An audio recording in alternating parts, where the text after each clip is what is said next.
नमस्ते बच्चों, हमेशा खुश रहो।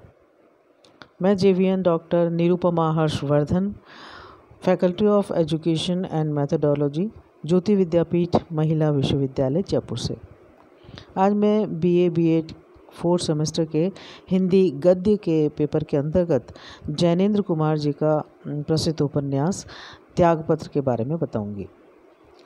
त्यागपत्र के बारे में जानने से पहले उनका जैनेन्द्र जी का बहुत संक्षिप्त सा परिचय मैं आपको बता दूं कि जैनेन्द्र जी का जन्म 2 जनवरी 1905 को अलीगढ़ के कौड़ियागंज गांव में हुआ था और इनका निधन 24 दिसंबर 1988 में हुआ और इनका बचपन का नाम आनंदी लाल था। इनके जो प्रमुख रचनाएं हैं उनमें उपन्यास इनके हैं परख, सुनीता, परख, सुनीता, कल्याणी, सुखदा और कहानी संग्रह हैं इनके फांसी, वातायन, नीलम देश की राजकन्या, पाजेब और जैनेन्द्र जी की कहानियों के 7 भाग हैं, उसमें इनकी कहानियां हैं। इनको जो पुरस्कार मिला वो पद्म भूषण मिला और साहित्य अकादमी की ओर से इनको 1971 में पुरस्कार मिला। और जो त्यागपत्र है इनका उपन्यास ये 1937 में लिखा गया। इस त्यागपत्र के जो उपन्यास के प्रधान पात्र हैं वो हैं प्रमोद और उनकी बुआ मृणाल, और बाकी जो अन्य पात्र हैं वो इसके शीला है और इसकी मृणाल की सहेली और भाई भाभी है। तो इसमें बहुत से पात्र हैं लेकिन जो प्रमुख पात्र हैं वो ये हैं। और एक बहुत ही प्रसिद्ध उपन्यास है जैनेन्द्र जी का, मनोवैज्ञानिक उपन्यास है और ये एक मृणाल नामक भाग्यहीन युवती के जीवन पर आधारित उपन्यास है जो एक सच्ची घटना पर लिखा गया है। इसमें एक जो उसी प्रांत के एक जज थे और हरिद्वार में रहते थे, विरक्त जीवन बिता रहे थे।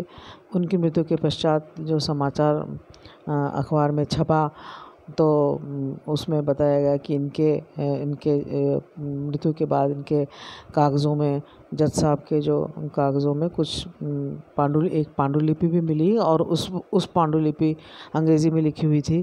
तो उस पांडुलिपि की जो पत्र थे संक्षिप्त रूप 2-3 अखबारों में छपे थे, तो उसको ही आधार बनाकर एक कहानी के रूप में था वो, तो उसको आधार बनाकर जैनेन्द्र जी ने इस उपन्यास त्यागपत्र की रचना की थी। तो त्यागपत्र के बारे में बच्चों हम जान लें कि ये सच्ची घटना के ऊपर आधारित है और जो जज थे उनकी कहानी है, उनकी जो पांडुलिपि मिली उसके ऊपर आधारित है। और इसको जो उन्होंने लिखा है बहुत ही सुंदर तरीके से लिखा है जैनेन्द्र जी ने। और इसके आगे बात करते हैं कि इसमें उपन्यास में क्या है। जैसा कि मैंने बताया कि इस उपन्यास के जो प्रधान पात्र हैं वो प्रमोद और उनकी बुआ मृणाल है।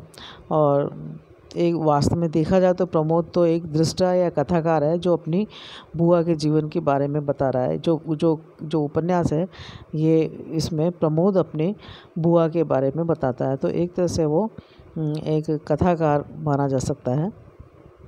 और जो मृणाल है वो बहुत चंचल स्वभाव की बच्ची है। बचपन में उसका बहुत ही चंचल स्वभाव था और उसका जीवन जो कहते हैं मृणाल के जीवन का प्रारंभ ही अभाव और अतृप्ति से ही होता है, क्योंकि बचपन में उसके माता पिता की मृत्यु हो जाती है और वो अपने बड़े भाई के संरक्षण में रहती है।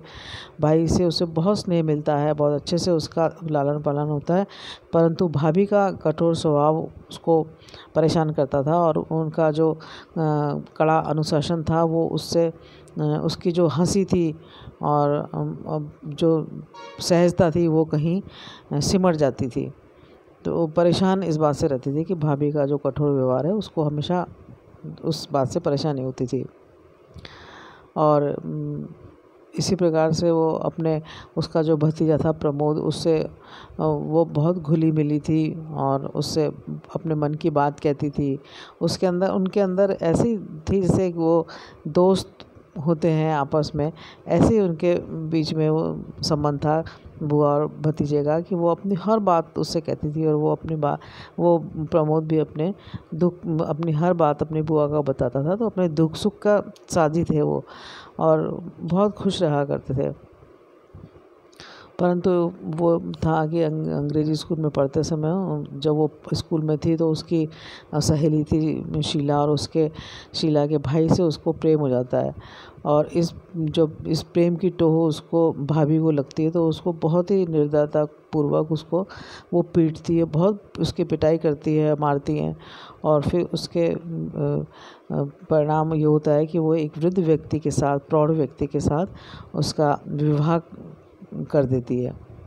तो ये उसके लिए जीवन का एक ऐसा मोड़ था जो उसको उदासी की ओर ले जाता है। और उसके बाद से जब वो शीला के भाई की बात पता चलती है और उसकी भाभी उसको इतना मारती है तो उसकी हंसी एक तरह से छिन जाती है और वो उदास रहने लगती है। तो यौवन की जो उस समय की उमंगें थीं और अपना जो उसके अंदर जीवन की कुछ इच्छाएं थीं, उनको एक तरह से उसकी भाभी जो है उससे वृद्ध के साथ विवाह करके एक तरह से उनको दबा देती है। और उसकी जो सहज अभिव्यक्ति थी उसके जीवन की, वो नहीं हो पाती है, और उसका जीवन जो है दुख में हो जाता है। और स्वभाव के कारण वो बहुत ज़्यादा सरल स्वभाव की थी, और कोई बातें छुपाना या उसको झूठ फरेब वैसे सब नहीं आते थे, बहुत ही सरल सीधा स्वभाव था। तो वो एक दिन जो है अपने पति के सामने प्रेमी के पत्र का उल्लेख वो कर देती है कि मैं इससे मेरी एक सहेली थी और उसके भाई से मैं ऐसे प्रेम करती थी। तो वो ये बात सुन के उसको सहन नहीं होता उसके पति को, और वो बहुत ही ज़्यादा नाराज़ हो जाता है और उसके ऊपर चरित्रहीनता का आरोप लगाकर उससे घर से निकाल देता है। उसको घर से निकालता है तो ऐसी स्थिति में वहाँ पर भी उसको शरण नहीं मिलती है, उसको अपने भाई के घर। और उसी शहर में वो ऐसी स्थिति में उस शहर में के कोने में पड़ी रहती है जहाँ एक कोयले के व्यापारी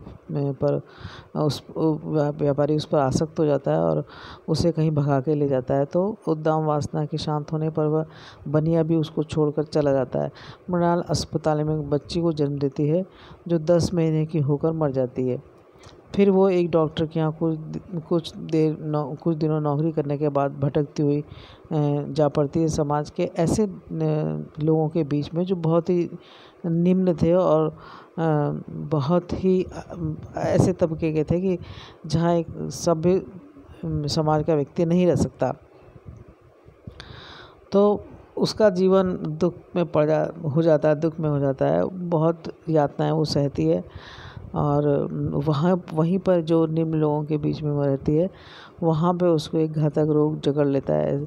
और ऐसी अवस्था में उसके पास पहुँचता है उसका भतीजा प्रमोद। तो उसे जब पता चलता है कि प्रमोद को कि बुआ यहाँ पर है और इतनी बीमार है, वहाँ जाता है और उसे अपने घर चलने के लिए आग्रह करता है। कहता है कि आप बुआ मेरे साथ चलो, मैं आपको ऐसी स्थिति में यहाँ नहीं रहने दूँगा। लेकिन मृणाल उसके साथ न जाकर उससे बहुत सी धनराशि की सहायता चाहती है कि भाई मैं तुम्हारे साथ नहीं जाऊँगी, लेकिन मेरे को इतना पैसा दो कि जिसके द्वारा मैं आसपास के जो पतित लोग हैं उनका उद्धार कर सकूँ। तो ऐसे समय प्रमोद का मन धन को अधिक महत्व देकर और प्रेम का प्रतिपादन करने से चूक जाता है। वो सोचता है कि तो बेकार की बात है, और वो धन नहीं दे पाता है, और वहाँ पर धन जो है वो ज़्यादा महत्वपूर्ण हो जाता है। तो वो मृणाल की कुछ सहायता तो करता है, लेकिन फिर अपने व्यवसाय या अपने कैरियर को लेकर उसमें पड़ जाता है, अपने भविष्य को बनाने में लग जाता है। उसकी खोज खबर नहीं लेता, बुआ की कोई खोज खबर नहीं लेता। 18-20 वर्ष के बाद जब संसार की यातनाओं को सहकर एक दिन अपने जीवन की समस्त वेदनाओं और दुख के साथ वो संसार से जब उसकी बुआ चल बसती है, और उसको जब भतीजे को उसकी ये मृत्यु के समाचार पहुंचते हैं तो उसे बहुत ही गहरा धक्का लगता है और वो बहुत परेशान हो जाता है, और इस बात को सह नहीं पाता है। और तो सोचता है कि अपना ये ऐसा जीवन बेकार है, ये सब सारे जीवन को, समस्त जीवन को निस्सार मानता है और ये सोचता हुआ है उसी जज के उच्च पद से वो त्याग पद देकर विरक्त जीवन व्यतीत करने लगता है। तो ये इस उपन्यास का सार है कि भाई किस तरह से एक संभ्रांत परिवार की बच्ची जो थी मृणाल, वो अच्छा जीवन जीती थी, बचपन में खुश रहती थी, लेकिन माता पिता की मृत्यु के बाद जो भाई का संरक्षण मिला वहाँ पर भी अच्छे से वो उसकी देखभाल होती थी, परंतु भाभी के कठोर स्वभाव के कारण और शीला के भाई से प्रेम करने के कारण उसको वो सज़ा मिलती है जो जीवन भर वो उसका जीवन नर्क बन जाता है और वो अपने यातनाएं भोगती हुई इस संसार से विदा हो जाती है। परंतु इन सब के बीच में जो उसका सबसे ज़्यादा आत्मीय था, उसका भतीजा मृणाल का, वो कुछ नहीं कर पाता है और उन सब बातों को असहाय सा देखता रह जाता है। कभी परिस्थितियाँ वश वो कुछ नहीं कर पाता और कभी उसका धन उसके लिए महत्वपूर्ण हो जाता है। तो जब वो बुआ मर जाती है ऐसी स्थिति में, तब वो विरक्त होकर अपने उच्च पद से जज के त्याग पत्र दे देता है और विरक्त जीवन जीने के लिए चला जाता है। तो ये कहानी का सार है और मुझे उम्मीद है कि बच्चों आप लोगों को ये समझ में आया होगा त्यागपत्र की जो मूल संवेदना है। और इसमें कोई भी आपकी जिज्ञासा है, कोई प्रश्न है, तो आप मुझे कमेंट बॉक्स में कमेंट कर सकते हैं। ये जो सेशन था हमारे ज्योति विद्यापीठ के डिजिटल वर्जन 2.0 से हो रहा था और आप मुझे कमेंट करके बता सकते हैं, पूछ सकते हैं। नमस्कार।